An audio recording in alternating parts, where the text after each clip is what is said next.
Hello વેલો લે ને કાઉલા બધા સારા છે સબ ઠીક ઠાક.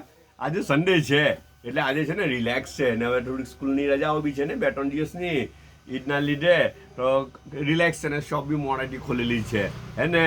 તે રાતના છે ને વડાપાઉં બનાવેલા ઉઠા જોઈલા ને તમે લોકોએ વડાપાઉં.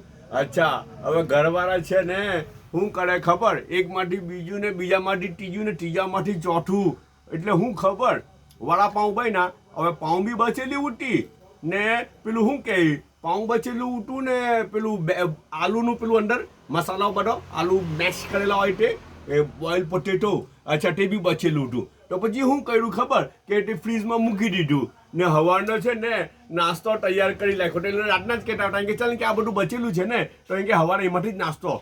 મેં કીધું મૂકો આપણે વડાપાઉં હવે હવારે નહીં ખાય, હમણાં ખાતા હતા આપણે નહીં ખાય વડાપાઉં.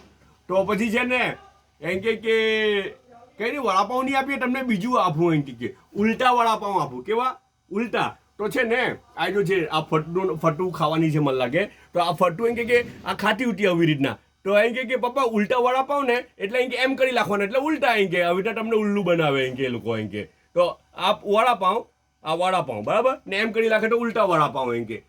પણ ખરેખર એવું નહીં. પછી મને છે ને એ લોકોએ સમજાવ્યું કે ના એવું નથી એમ કે વડાપાઉં જે છે ને તે અલગ ને ઉલટા વડાપાઉં અલગ. જો આ ઉલટા વડાપાઉં બનાવેલા છે. હવે તે જ બધું વસ્તુ છે, ઇન્ગ્રેડિયન્ટ તો તે જ બધું છે, ખાલી શેપ ને ફોર્મ અલગ આપી દીધેલું છે, રાઈટ. આ ઉલટા વડાપાઉં એ લોકોએ બનાવેલા છે.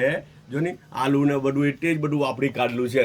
જો હવે હજુ બીજું કંઈ બચેલું હોય ને, હવે આમાંથી બીજું કંઈ બચેલું હોય તો બપોરે ખેર નથી કંઈ ત્રીજી ડીશ બની જાય કે આલુ બચેલા હોય કે પાઉં જો બચેલું હોય તો બપોરે કંઈ ત્રીજી ડીશ બી નહીં બની જાય હે ને. આજે તો સન્ડે છે ને તો યુસુફ બી ફ્રી છે તો હાટે નાસ્તો કરી રહેલા છે. ઓકે બધા પોતાનો ખ્યાલ કરજો મહિલા.